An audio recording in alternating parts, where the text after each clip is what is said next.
Hi guys, we're gonna get started momentarily. I just started the recording. Thank you for being here today. Please stay muted. We're so happy to have you with us today. Um, all right, well, I think that's everyone in our waiting room right now. Hello and welcome to the 2020 Classical Singer Music Online Convention. We are so excited to see you all here today and to welcome today's presenter, Professor Juliana Gondek with UCLA. We're so happy to have you here with us. Before we get started, we just have a few housekeeping items to go over. First of all, everyone has been muted and will remain so during the class so that our presenter has the best audio situation possible. The exception to this will be during the question and answer section when one person will be unmuted to ask your question. If you have a question, please feel free to enter it in the chat area at any time, or you can wait until we start the Q&A session and virtually raise your hand by clicking participants at the bottom of your screen and then selecting raise hand. I will call on you so that we have some sort of order. We'd also just like to remind everyone to be positive and supportive of everyone involved in this process and to each other. So now, without further ado, I'll turn the time over to Professor Gondek. Professor Gondek, we're so happy to have you here. Thank you so much. I'm very happy to join you all. And Blake, thank you for that introduction. Okay, so no one is singing in my class today. What we're doing instead is that I'm going to answer any questions you may have on a technical nature. I have learned in this time of COVID how to use my words because it's difficult to explain things. I can't put my hands on any of my students, which is a very good thing. It keeps us all safe. But I have learned how to use words to describe what I want to convey technically, and I'm hoping to help you with your issues today. So I'm simply going to start a little bit by introducing UCLA to you, and then we'll throw the floor open. So be thinking of your questions now if you haven't already done so. And you can put them in the chat. And I have one of my colleagues from UCLA is here assisting me at this session, fetching your questions from the chat and feeding them to me. So first I would like to introduce her. She is Emily Spitz, and she's our Director of Admissions and Enrollment. And she would be the person that most of you would be speaking to first if you have an interest in UCLA. And she is a fount of wisdom, full of helpful information about the school and about our program. I can also answer any questions that you have later on today. I'm doing a Q&A at 2:30 Pacific time. And so I will also welcome your questions then. UCLA is a world-class research university, one of the most respected and admired research universities in the world. And but within UCLA, within this huge research university with such a vaunted reputation, we have what amounts to a very small and elite and outstanding music conservatory. So we offer a conservatory level education and training in your discipline within a huge research university. The education is sine qua non, and without comparison to any other. You can dabble in double majors if you're interested. You can focus entirely on your performance major. And what sets us apart from other schools, aside from the fact that we offer this outstanding education, is our intimate size. We have, in the voice area, we have between 32 and 40 students at all times, and that's freshmen through doctoral students. So you might be part of a freshman class of 5 students. or 4 students. We even had one freshman class recently that had 1 freshman. Or you might be part of a master's cohort of 10 or 12. And so what this means for all of our students is that they get tremendous individual attention from our faculty. We have an outstanding performance faculty, all of whom have had significant international careers. So we don't just come to our teaching from a theoretical standpoint. We have all lived the life of professional singers on an international level, or professional directors on an international level, and conductors. And so everyone on our faculty brings to their teaching this wealth of personal knowledge and experience on the international level, and that is the standard to which we teach. So we will be preparing our students to enter the workforce ready to work, ready to win contracts, ready to create new art of their own, because that's the direction our art form is going. We are not a stagnant art form. We are ever changing, ever developing, ever growing, and we welcome the creative capacity of our students to help us to expand the art form. Without further ado, I think I'm going to jump to your questions now. So I just noticed that my colleague had trouble, like I did, finding the correct room. We were given incorrect links. So we were in another room wondering where we were supposed to be. So my colleague Emily has joined me now. Emily, can you wave to everybody? Hi, everyone. I'm Emily. I'm the Associate Director for Recruitment at the school. Thank you all for coming. And sorry again, I had the wrong link and I was learning all about Juilliard, which was very interesting. That's where I was, Emily. So yeah. We finally got the correct link. Okay, so Emily, I've just talked a little bit about the school, and I'm going to go ahead and throw the floor open to questions. And I'm going to open up chat here so I can read too, but Emily's going to field your questions for me.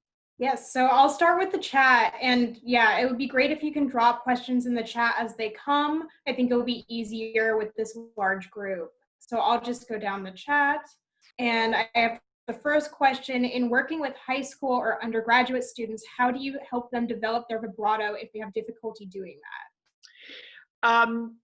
Vibrato is a bit of a mysterious, exotic animal that we cannot hurry and we can't push. Vibratos show up on their own in young singers as long as there is nothing getting in the way. Voice teachers are fond of quoting some person from hundreds of years ago who said that a healthy vibrato is the byproduct of a healthy technique. And that is absolutely true. The overall vocal technique needs to be working relatively smoothly before a healthy vibrato is going to show up. So if some of you are 15 or 16 years old, or even 17 years old, it's quite possible that your vibrato has not shown up yet. And this is true of young men and young women. The vibrato starts to show up around age 14, 15, 16. It is not unusual for vibratos to not make an appearance consistently until age 17 or 18 or even into 19. Most singers I have found that by the time they're 19, their vibratos have appeared and are starting to settle down and become more consistent. But it's important that you recognize an incipient vibrato for what it is, and you don't think it's a mistake. The beginning vibrato is going to sound like a wiggle here and a wiggle there, and you'll feel like you're out of control. Well, that is probably the vibrato just trying to make an appearance. And so as long as you don't discourage the incipient vibrato that is just trying to make an appearance, but rather you kind of husband it along, you guide it, you cherish it, when you hear it, you go, oh, that could be my vibrato, and it's just a little wiggle, but don't squash it out. Allow it to be a wiggle, allow it to be something inconsistent in your tone, and before long, you'll probably hear more little wiggles until all the little wiggles start to line up and you're getting the beginning of a vibrato. It's also not unusual for the beginning vibrato to be rather narrow in amplitude. That means from the top of the pitch to the bottom of the pitch, if you think of a sine wave. So beginning vibratos are not going to have very high amplitude. They're going to be more like this. So it'll just sound like a little waver or a little wave. Go ahead and encourage that and just sing with it. And if it annoys you, I'm sorry, you just should put up with it, because in time, in a matter of months, that vibrato is going to become something that sounds more like a vibrato. And within a year, it'll probably be a real vibrato. We don't often have students who come into our program completely vibrato-less, because we are looking for people who have reached a slightly higher level of vocal development by the time they come to us. But that is not to say that we will not take a singer whose vibrato hasn't shown up. If we can hear the trajectory of development in the voice, we're still going to be interested in you. Let's take the next question. All right, so from Caroline, do you have any advice for helping the development of agility in heavier voices? And she says her actual label is dramatic mezzo-soprano. I love when students need to develop agility, because that's where I was when I started to develop my own agility. When I came to my second voice teacher, which is no indictment of my first voice teacher, who was a wonderful person, a lovely man, a wonderful musician, and he gave me a great joy of singing. But he didn't correct a single technical thing that I was doing wrong. I don't fault him for that. I thank him for racing me through repertoire and giving me a joy of singing. But it was my second voice teacher who taught me how to sing. And when I arrived in her studio, I had every vocal flaw in the book. You could go right down the list: short top, big breaks in my registration. I sounded like 3 to 4 different singers. I had no agility at all. The fastest I could sing was 2 eighth notes in a row, and that was it. I had trouble singing in pitch. I had a tendency to flat. My vibrato was slow and wonky. I had every problem there was. The only thing I had was an instrument that people could tell sounded rather interesting. And so God bless my second voice teacher, may she rest in peace, Kathleen Dara, who sat me down in my first lesson. And my first lesson was an hour of, this is how you breathe in. A week later, my second voice lesson was, this is how you breathe out. And we went on from there, painstakingly building an old style bel canto vocal technique. And that is the technique that I also teach to my students. So I was brought up reading Vocal Wisdom by Giovanni Battista Lamperti. Raise your hand if you've ever heard of him. Great voice teacher from the late 19th century, turn of the 20th century. And he taught many of the great voice teachers who were teaching through the 20th century. I can trace my pedagogical lineage on 2 sides, with my first voice teacher and my second voice teacher, back to Lamperti. So he is the fount of wisdom as far as I'm concerned. And you should all get his little book, Vocal Wisdom, The Maxims of Giovanni Battista Lamperti, by William Earl Brown, who was one of his students. It's a little narrow volume full of stream of consciousness wisdom that reads like poetry or reads like a book of the Bible. And you have to ingest it like you would read the Bible. You can't just read it cover to cover in one day. You have to read a page and then you meditate on it. And you take that page with you all day long and you go, what did he mean when he said this poetic thing that seemingly makes no sense? And you cogitate on it and you ruminate on it and you philosophize about it. And there we go. We have, who is that holding up Vocal Wisdom? Thank you. Who are you? Somebody just held up Vocal Wisdom. Hold it up again so people can see what it looks like. Tish, Yes, like and hold Tish. it up by its spine. Yeah. Hi, Tish, Oni. Hold it up Hi. by its spine so people can see how narrow it is. See this tiny little book? And this is the seat of all wisdom. So back to your question about agility. So once I could breathe in and I could breathe out, and I learned how to support my tone, and I learned what appoggio is, and I started to stop holding on with my throat muscles, and I stopped hunching my shoulders, and I let go of all of the muscles that I had been using to prop myself up erroneously, thinking that would help. Once I let go of all of that and started to really sing from the strength of my support mechanism, the muscles around my throat started to give way. They had been blocked solid. They were like rocks. No wonder I couldn't sing. But they started to let go as my support got connected and strengthened and coordinated. And so the first thing that had to happen was that I had to address my support and my use of breath. And I had to identify the correct muscles, strengthen them, coordinate them, and integrate them into my singing.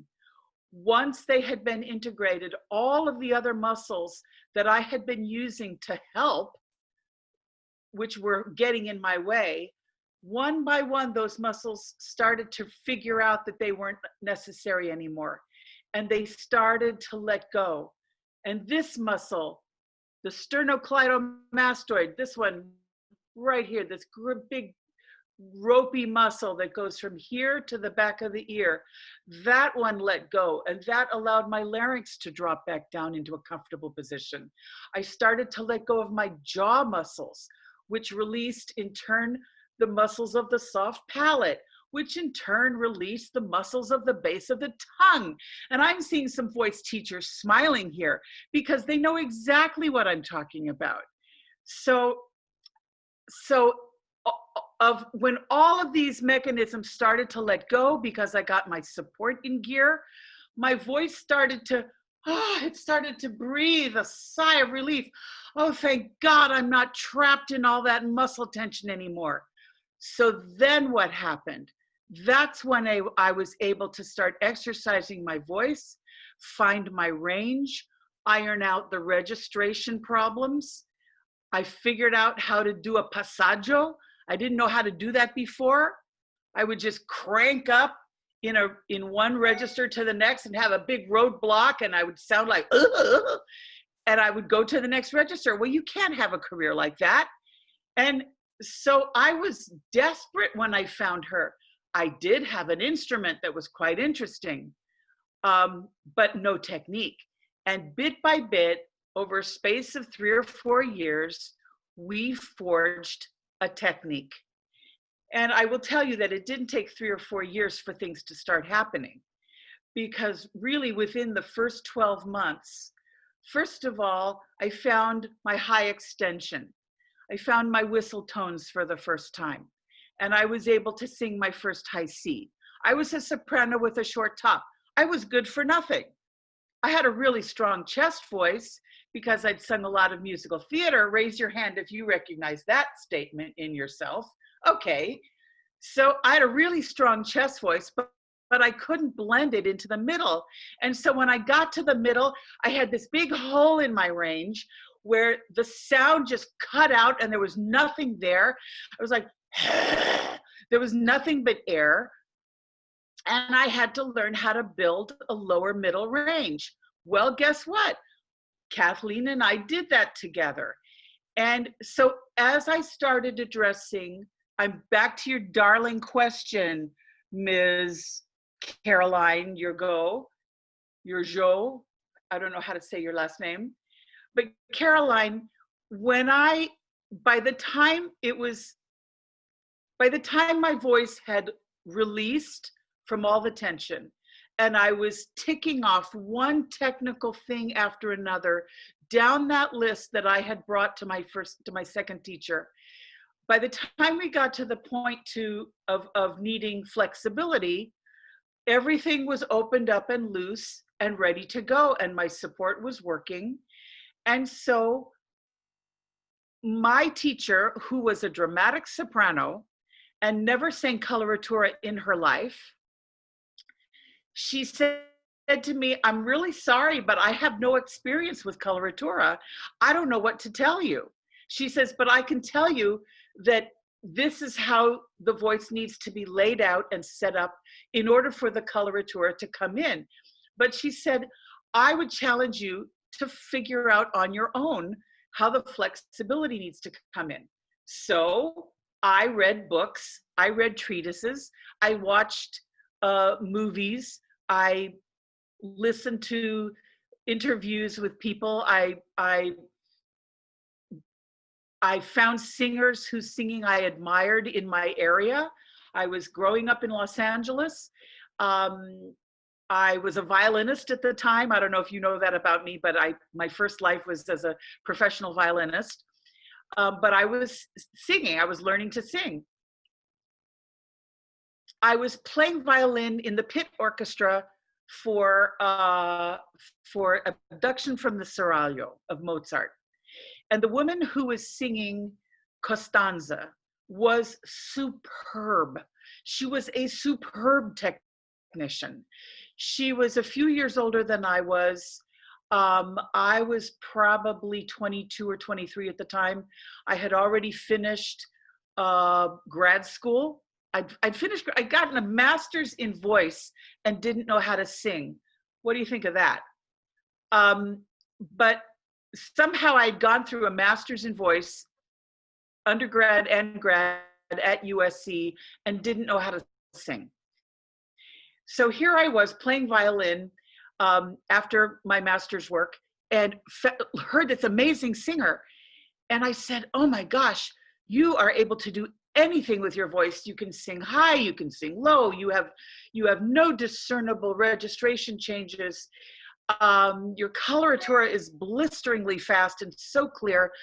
Would you mind telling me who your teacher is?" Well, this is how I found Kathleen. And she leaned in and she looked over this shoulder and that shoulder and she said, "Well," and I was holding my violin at the time, this was during a break in the rehearsals. She goes, "Well, since you're a violinist, I'll tell you." She says, "But otherwise it's a secret." And so she gave me the name of Kathleen. I went to Kathleen and the rest is history. And Kathleen gave me my voice. She gave me my career. And Kathleen is why I'm sitting in front of you today. So back to flexibility. Kathleen couldn't help me with this because she'd never done it. She had this big, humongous Wagnerian sound that was like the old Maxell tape commercial with the guy sitting in the chair with his hair blowing back from the blast of the sound. That was Kathleen. Louder than God, and high notes, low notes, into her 60s and 70s, she could blast those notes out. Well, so I had to figure it out for myself. I came across a book by a guy named Ferdinand Sieber, Sieber. Write that down and go to Google and find Ferdinand Sieber, School of Velocity, and I think it says volumes 42 and 43. And it's published by Schirmer. And the big edition that I bought back then is no longer in print. What they have now is this little archival edition, which is about a third smaller. So you need a microscope to read it. But it's well worth getting, taking it to your local print shop, having them blow it up to normal size and binding it, because this is how I taught myself flexibility. There are other books by other technicians, Vaccai, Concone, Marchesi, but Zieber was the one that I found spoke to me the most and was the most step-by-step and progressive, and it had it all laid out that any idiot could follow. And believe me, I was the biggest idiot of them all at that point when it came to flexibility. So it starts you off with a whole note with a messa di voce on it. That's exercise 1.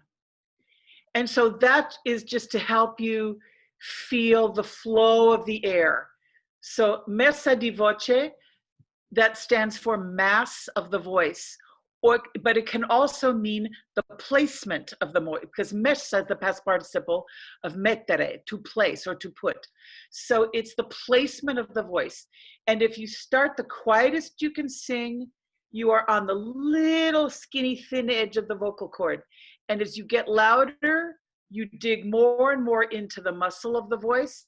And as you decrescendo, you go back to the little skinny edge again. And so in the course of that one little exercise of going from triple piano to triple forte and back down to triple piano on a slow count of 5 or 6 or 7, as long as your breath will take you, that takes you through the entire musculature of your vocal cords, from the lightest edge to the fattest muscle and back to the lightest edge. And so that is how you become familiar with your instrument. And you do that up and down your range, and it takes time.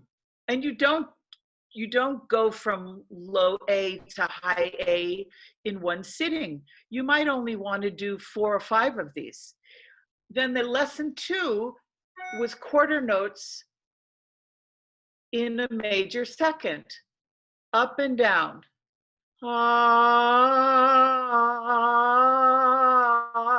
With slides in between, and he gives directions that you're supposed to slide in between, and you're supposed to start really slowly. And he gives you these Italian syllables, la be da me ni po tu. How many have ever vocalized on la be da me ni po tu? Several of you. Okay. This is the halfway point, just for reference. Thank you. Okay. So you do these exercises, and then the next one is la, la, and then up a half step, be, be, and then the next exercise is do, do, ni, ni, and you build up scales until you are doing scales of a 10th. You start it slow with sliding legato in between, and you build up the scale in length, and you build up the scale in speed, and repetition is your key. And when you can do scales, then you start doing little melodic cells.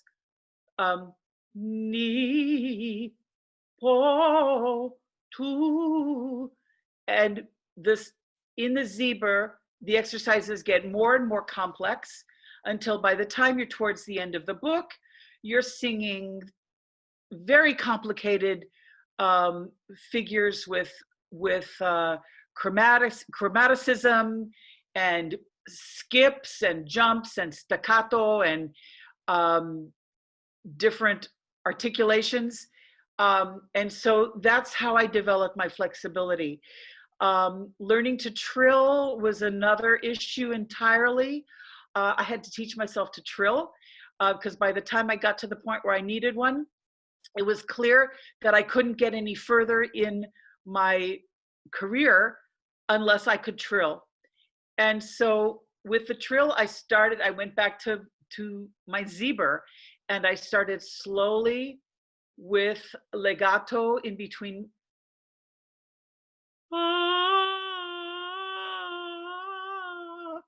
And then I went faster and faster.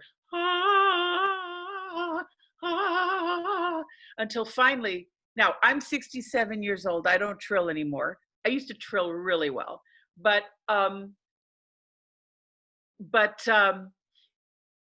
once I had the flexibility in my voice, I figured out that getting into the trill felt like I was spanking my voice kind of up over a little hump or up over a curb.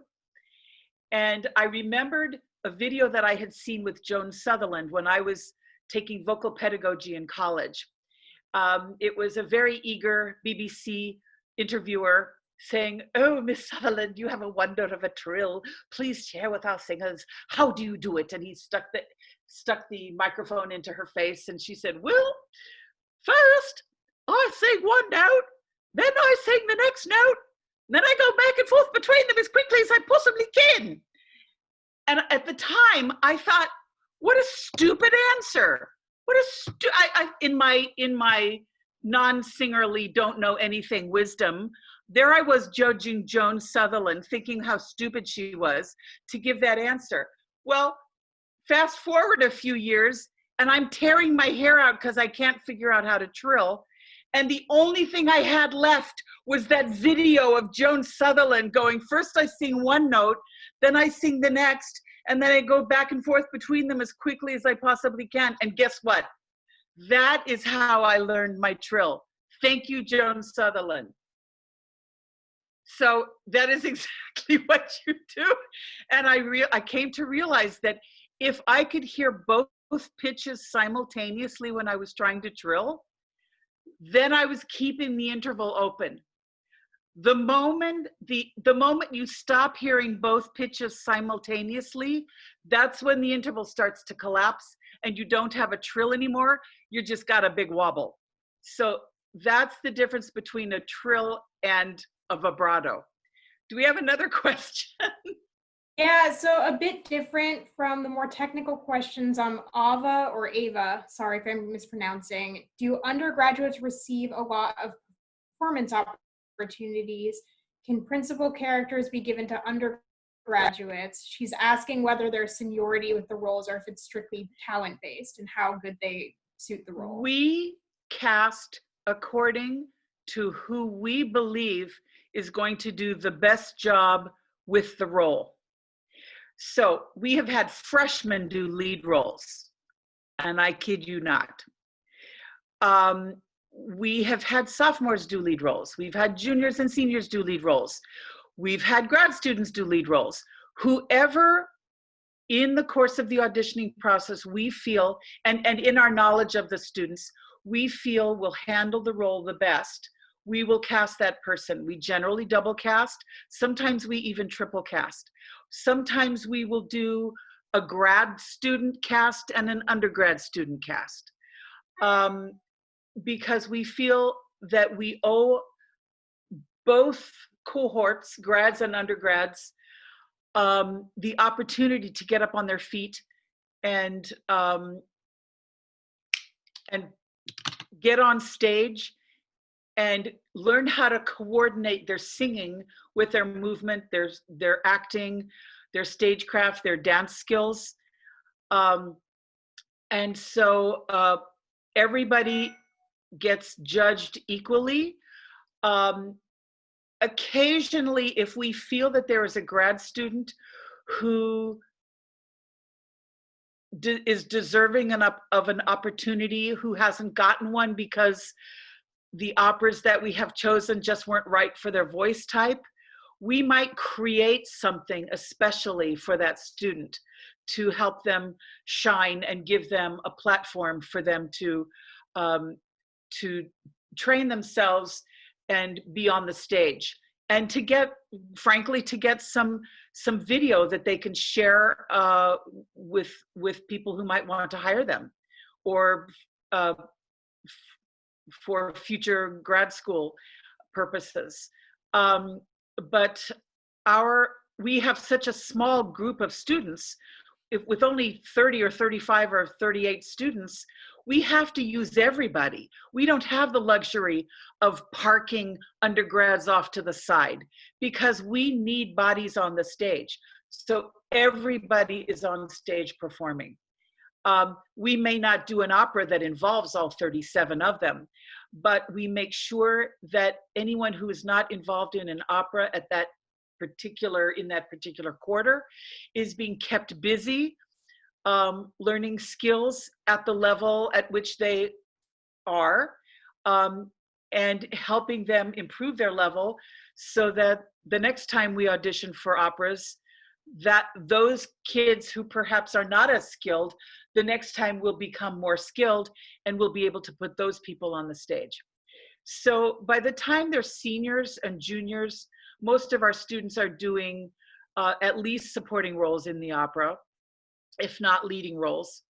And as I said, it's not unusual for us to put freshmen on the stage in named roles, not just as spear carriers or chorus. Good. Something else? All right. So where do you feel when you breathe, your breath when you breathe correctly? Also, how do you suggest strengthening the middle or lower register for sopranos? Woo! $2 million questions. Okay, so I have some videos online that you might have seen. I think they were posted by Art House Music, which is a concern funded by Herb Alpert, who is the namesake of our school. And in those videos, I do explain my approach to breathing, but very briefly. My inhale is through the lower 2 or 3 ribs, side to side. I keep the front wall of abdominal muscle comfortably up and in, even while I'm breathing in. I do not let my belly muscles pooch out when I breathe in. And I know that's contrary to what some voice teachers teach, but for me, this is what worked the best. I maintain my front wall of muscle, the sort of the abdominis rectus area, from the bottom of the sternum. Can you see from the bottom of the sternum to the bottom of the pelvic basket, and from about here to here? This is your 6-pack abs, but there's 8 of them. And on the back side, on the inside, the 6-pack abs is lined with a huge muscle called the upright abdominal, or the abdominis rectus. And I feel that that entire structure, here to here and here to here, is always comfortably held up and in, not sucked in frozen solid, but just how I would hold my body if I were standing on a very crowded beach wearing a very tiny bikini. So if I wanted to hold my tummy in and look very good on the beach, that's my structure for breathing in. My abs are up and in already. And then I expand through the back and I expand through the lower ribs. And you can feel my back opening up if you put your hands on it. So those back ribs are spreading open like this. My side ribs are winging out like big archangel wings opening up. And I feel that expansion through my lower back. And that's my inhale. And when I inhale, I feel like I am getting wide through my waistline. When I exhale, I feel that I'm getting wide through the top of my hips, because that's where the breath mechanism comes into play. And as I exhale, I continue to hold those muscles in so that I have one set of muscles pulling in from the outside And from the inside, I have another set of muscles pushing out from the inside. So we end up with this. This is an isometric pressure, one side in equal opposition to the other. So these are the exterior muscles pulling in. These are the interior muscles pulling out.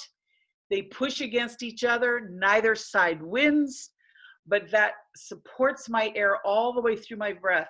And the end result is that I feel that the high hip just below the waist is that I'm pushing into the high hip. And so that's what I feel when I support. Now you asked about strengthening your lower middle. First, you want to try to create a seam. How many of you sew? How many of you know how to sew on a sewing machine? I sewed all my own clothes all the way through high school and college. What do you think of that? But in those days, we did that. So if you know sewing, you know that the wider the seam, the stronger it is. So that's what we try to do with singing. We try to create a wide seam. And you start by figuring out which side of the equation is the stronger. Is your chest voice stronger or is your middle voice stronger? Whichever is the stronger one, you start there at that end. And you just do little downward scales, 5-note scales down or 5-note scales up, starting from either end that you choose. Or maybe 3-note scales up and down. Ha, ha, ha, ha. And you bring that chest up, up, up with you as high as you can, not like belting on Broadway.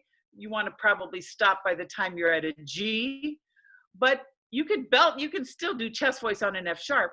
It's not advised to do that long term, but you can. And for the purpose of knitting together your middle voice, that's what you need to do. You need to bring it up a little to the high side. Then you go back to the middle voice and you come down.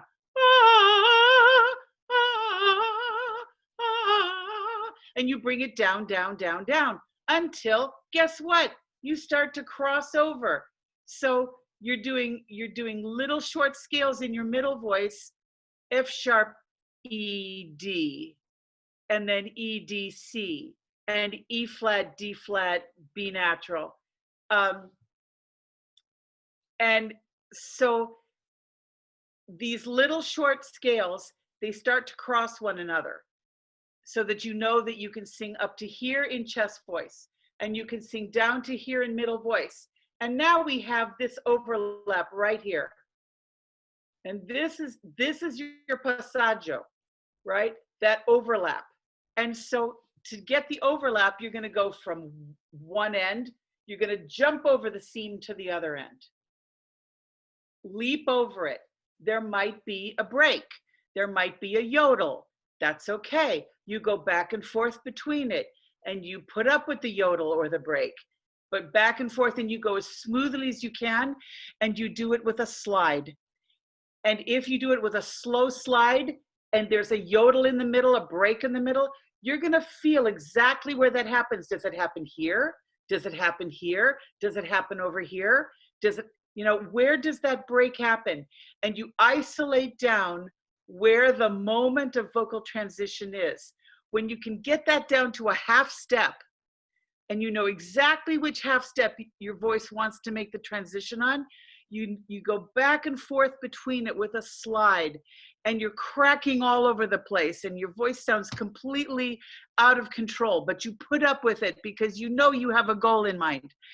And you go back and forth across the crack, sliding until your voice figures out on its own, that's what you want me to do.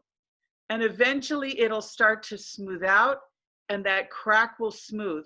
Once you can get that crack smooth, that means you're going chest, middle, chest, middle, chest, middle on just a half step. When you can go chest to middle on a half step with a slide in between it, you have built your passaggio.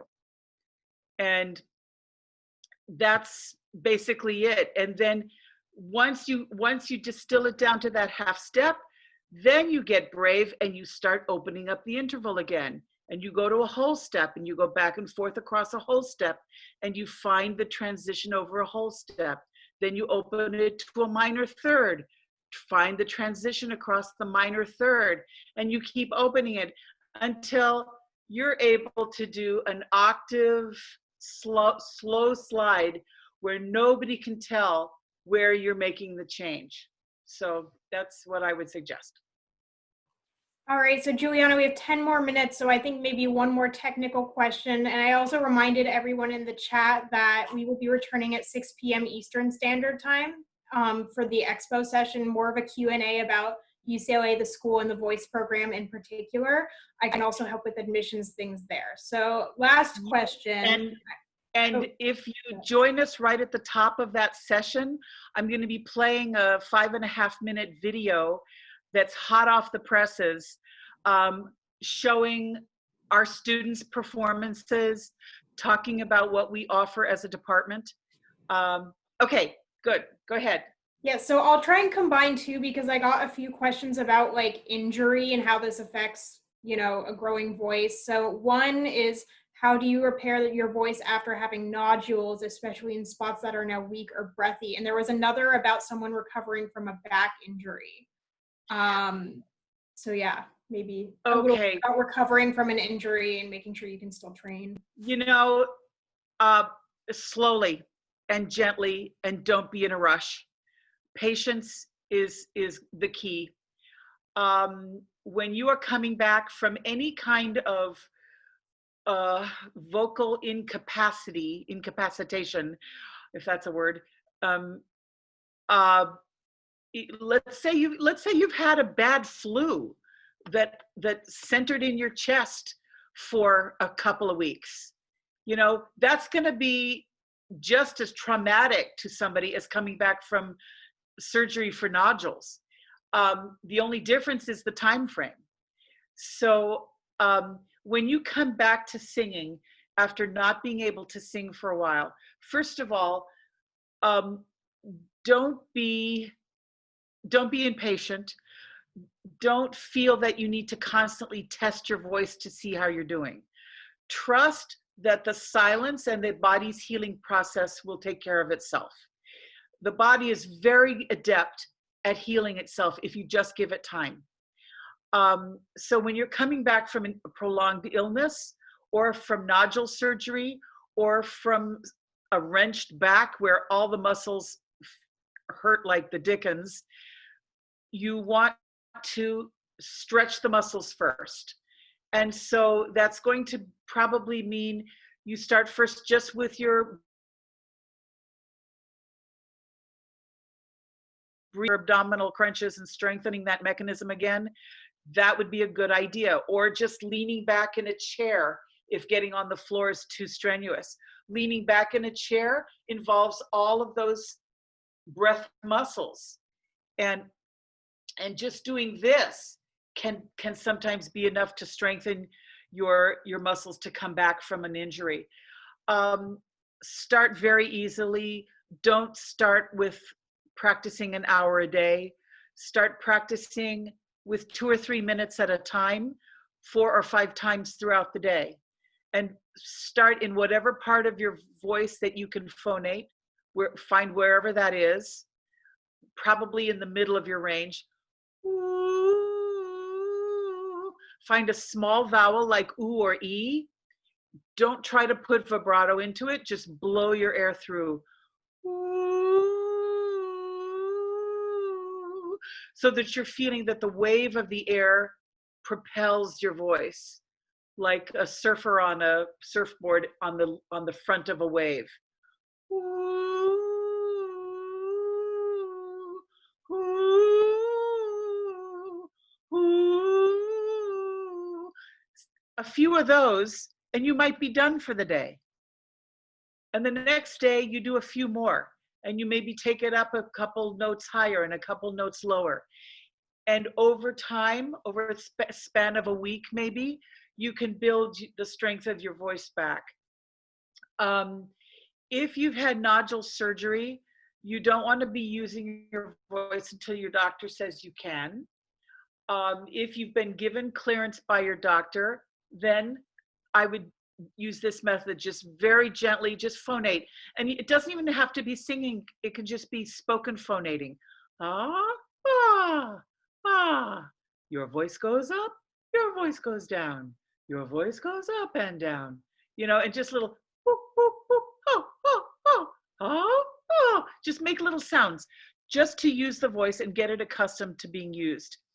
For the person with the injured back, boy, I sure hope you're getting physical therapy, because that would be a key component. You want to make sure that as you come back from a back injury, that you are not being left to your own devices, but that you are getting professional physical therapy to stretch those muscles and find your range of motion. You know, you have to do it very carefully and gently. And I would not trust myself to do that. So I would encourage you to make sure that you're getting physical therapy for that.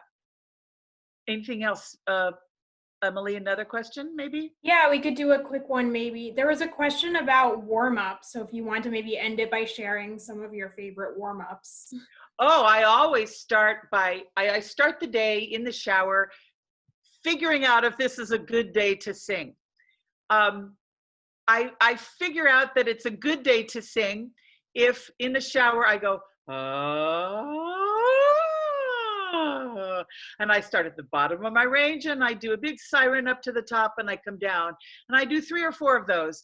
And if I don't have what I call an oil slick in the middle of my voice, you know, a spot where my voice cuts out and nothing is happening, if I am able to phonate all the way up and down from the bottom of my range to the top, then it's a good day to sing. So then the first thing I do is I warm up my whole body. I stretch it out. I get all the kinks out of my neck and my back and my shoulders and my waist and knees and everything.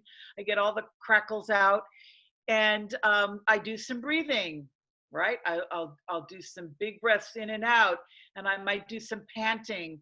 You know, little double pants, or like a dog. That just kind of wakes up my support. Once my support is awakened, then I'll start with lip trills. I start usually with sliding fifths up and down.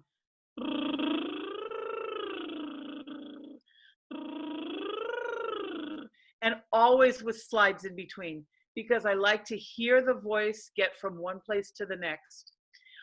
Then I'll slide a bigger interval, I'll slide octaves, and then I'll do a sliding arpeggio up to the 10th and back down. Once I've very helpful, or I'll do some other noisemaker exercises. My favorite is, which I call trombone. It's but without the lips. So I like that one. That allows me to go way high up into my whistle range. And then I'll start doing arpeggios and scales. One of my favorites is the da da dee da da da da dee da da da da, up to the 10th, 3 turns on the 10th, and back down. Dee da da da da da da dee da da da da, because that takes me across 2 registration changes. And any interval that you do of a 6th, minor 6th or major 6th, anytime you do an exercise with a major 6th or a minor 6th in it, that is going to by necessity mean that you have a registration change in the middle of the exercise.